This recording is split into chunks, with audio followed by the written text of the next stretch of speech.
everyone, my name is Ayushi Arora and welcome back to my YouTube channel, and today we are doing class 12th political science of ISC board, and we are continuing with our chapter on fundamental rights. So we are continuing with our chapter on fundamental rights. If you have not watched the previous video on fundamental rights, then please go back and do watch it. And that video has is very important, and that video will give you a proper view like why they are called fundamental rights, and what are the types of fundamental rights, like how many fundamental rights are there which are enlisted in our constitution. So today we are going to talk about right to equality. ठीक है, जो हमारे 6 fundamental rights हैं Indian constitution के according, उसमें से हम सबसे पहली जो चीज है, हम राइट टू इक्वालिटी के बारे में पढ़ने वाले हैं. पहले हमारे 7 फंडामेंटल राइट्स थे, लेकिन बाद में राइट टू प्रॉपर्टी रिमूव कर दिया गया था. सो हम आज पढ़ेंगे सबसे पहले राइट टू इक्वालिटी के बारे में इन अ ग्रेटर डिटेल. सो सबसे पहले तो हमें टर्म इक्वालिटी से ही समझ में आ रहा है कि सबको क्या मिलनी चाहिए, इक्वल अपॉर्चुनिटीज मिलनी चाहिए हर एक स्फेयर में. ठीक है, सो अगर हमें हर चीज इक्वालिटी के अकॉर्डिंग मिलनी चाहिए, सो इसलिए ये बहुत ही ज्यादा इम्पोर्टेंट है, क्योंकि आज की डेट में इक्वालिटी तो सबको चाहिए. So we are going to talk in the context of India. So हम इंडिया के कॉन्टेक्स्ट में सारी चीजें पढ़ने वाले हैं. इंडिया के अंदर आर्टिकल 14 से लेकर आर्टिकल 18 तक राइट टू इक्वालिटी की बात की गई है. So in our Indian constitution, from article 14 to article 18 we are talking about right to equality. So right to equality एक बहुत ही इंपॉर्टेंट चीज है. अब हम उसको पढ़ने वाले हैं. So the description of fundamental rights begins by a description of right to equality from article 14 to article 18. So जो डिस्क्रिप्शन है फंडामेंटल राइट्स का, उसकी शुरुआत हम किससे करने वाले हैं, राइट टू इक्वालिटी से. तो यानी कि हम राइट टू इक्वालिटी को आज की क्लास में ग्रेटर डिटेल में पढ़ेंगे और समझेंगे कि राइट टू इक्वालिटी का मतलब क्या होता है. So right to equality incorporates 5 rights in it. So 5 rights stand incorporated in it. So right to equality हमने एक मेजर टर्म पढ़ लिया. ठीक है, right to equality. Right to equality के अंदर 5 राइट्स आते हैं. वो 5 राइट्स कौन कौन से हैं? So number 1 is equality before law, which is your article 14. Then prohibition of discrimination, which is your article 15. Then equality of opportunity, article 16. Then we are going to talk about abolition of untouchability, which is your article 17. And our last part is abolition of titles, which is your article 18. So right to equality जब हम पढ़ रहे हैं, तो right to equality के अंदर article 14 से लेकर आर्टिकल 18 तक की सारी चीजें आती हैं. सो हम इन सारी चीजों को अब ग्रेटर डिटेल में पढ़ेंगे कि article 14 which is your equality before law, इसका मतलब क्या होता है. फिर प्रोहिबिशन ऑफ डिस्क्रिमिनेशन, आर्टिकल 15, इसका मतलब क्या होता है. फिर हम पढ़ेंगे इक्वालिटी ऑफ अपॉर्चुनिटी, आर्टिकल 16, इसका मीनिंग क्या होता है. फिर हम पढ़ेंगे अबॉलिशन ऑफ अनटचेबिलिटी, आर्टिकल 17, इसका मीनिंग क्या होता है. फिर हम पढ़ेंगे अबॉलिशन ऑफ टाइटल्स, आर्टिकल 18. तो आर्टिकल 18 के अंदर क्या क्या आता है, क्या होता है.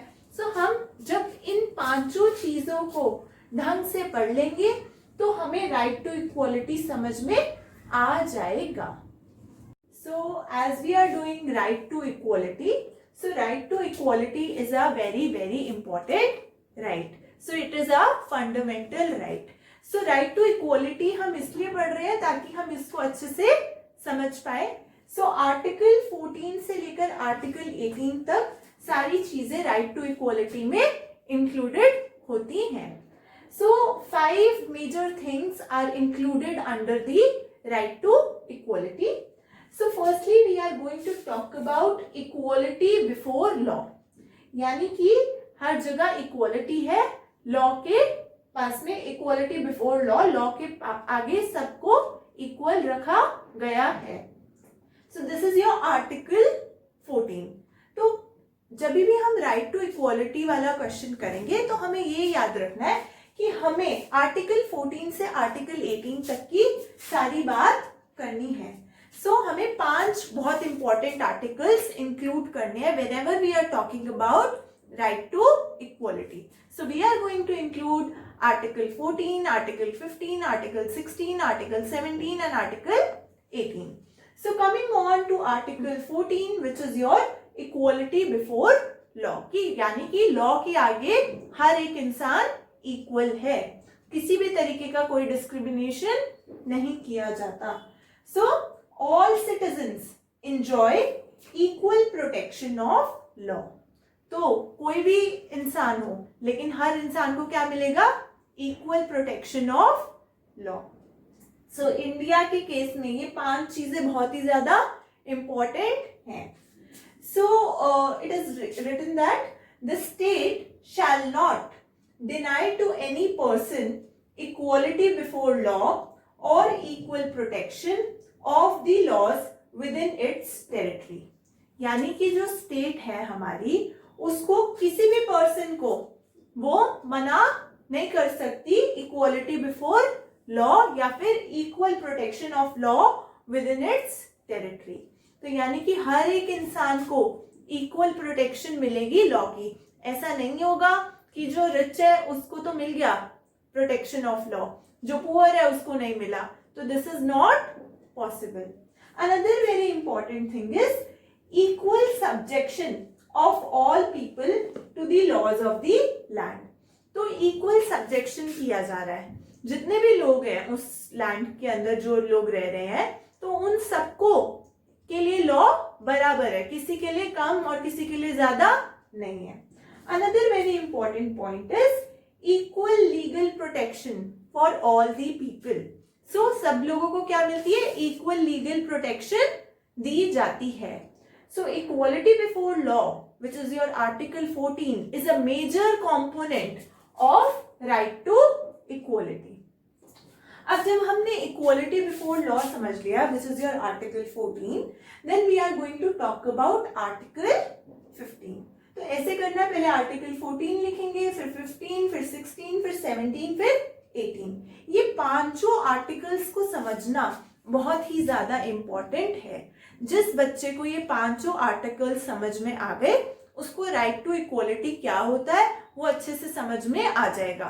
सिर्फ इसलिए इस चैप्टर को मत पढ़ना कि हमारे एग्जाम में आ रहा है. Study it because you want to know it, you want to understand this. Okay.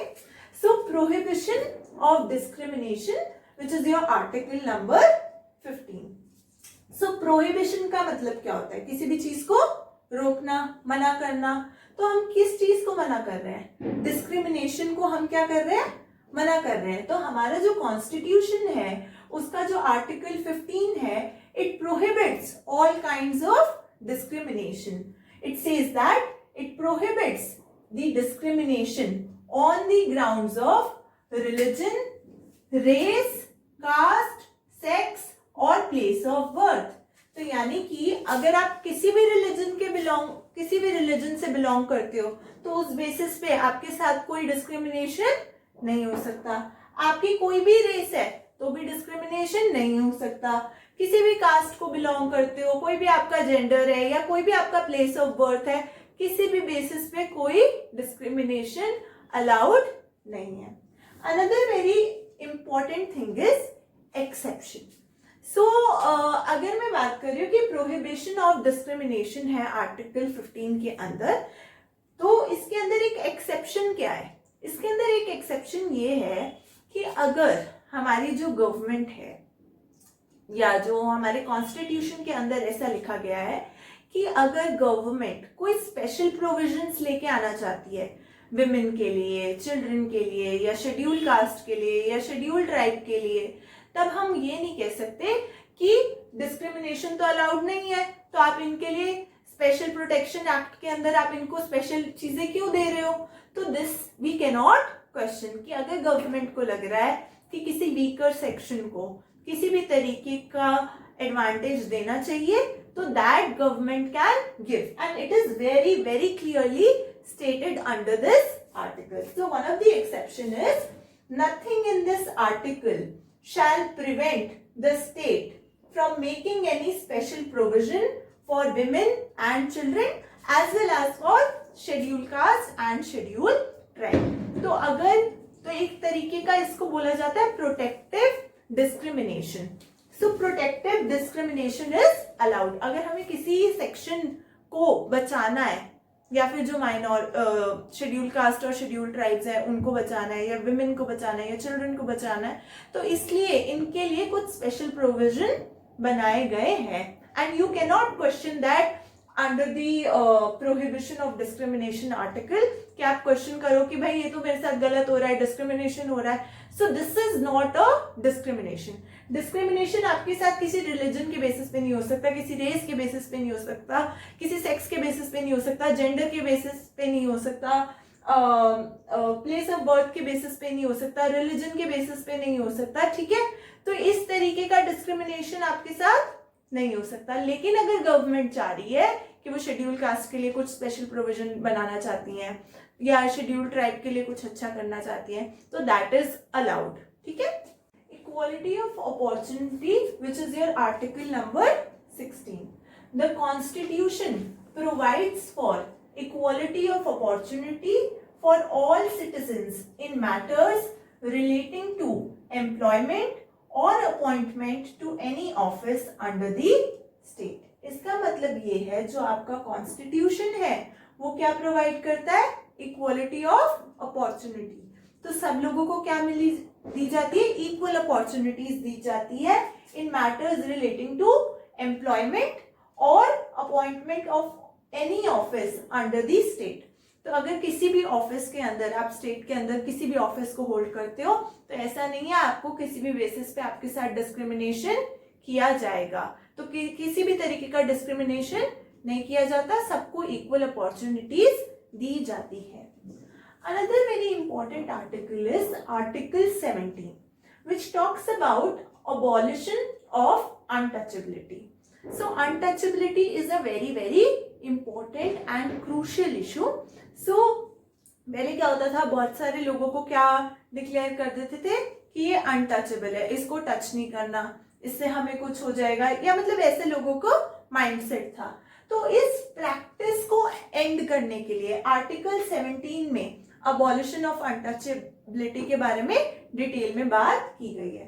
So it says that practice of untouchability in any form is a punishable offence. अगर आप किसी के साथ भी अनटचेबिलिटी की प्रैक्टिस करते हो, कि आप किसी को बोलते हो आप अनटचेबल हो, आप ये हो वो हो, तो that is a punishable offence. Another thing is, तो दो इसमें लीगल मतलब एक तरीके से लीगल एक्शंस लिए गए हैं. मतलब उसमें बताया गया कि एक तो आपका एक्ट बनाया गया है 1955 का, which talks about untouchability offences act 1955. ठीक है.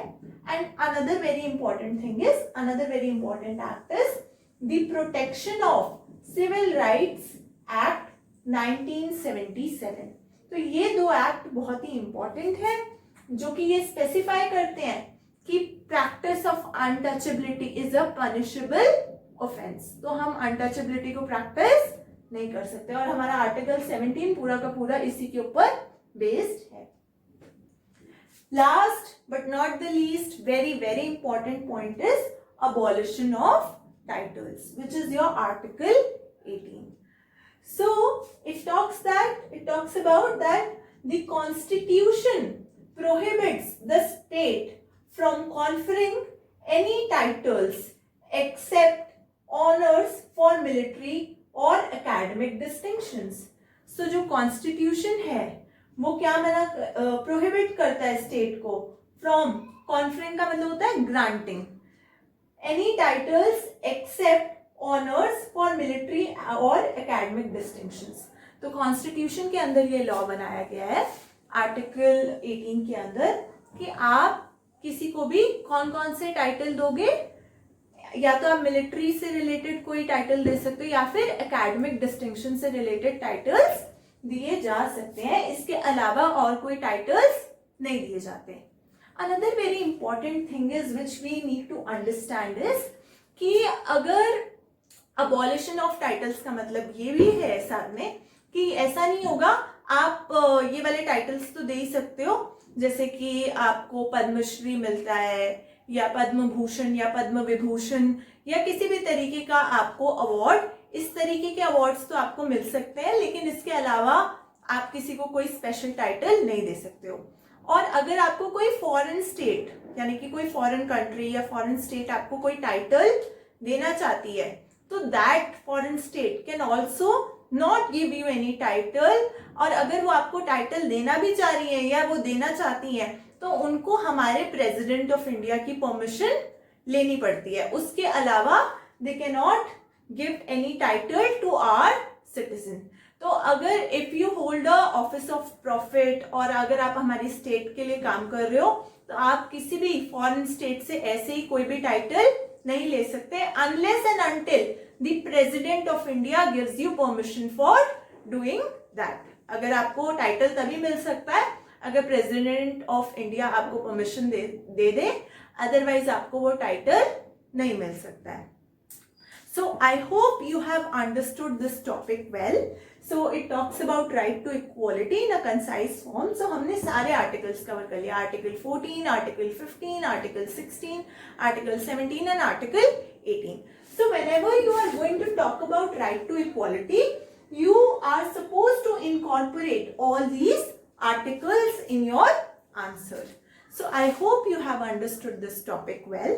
So अगर आपको अच्छा लगे तो please like the video, please give it a thumbs up, and if I'll get 50 likes or more than 50 likes, then I will make a special video on how to improve your way of writing, and then I will teach you how to write your answers in a better way. That will be very, very helpful for all of you in all your exams. So I wish you all the luck and stay happy and healthy, and do subscribe my channel so that you get a notification whenever we post a new video.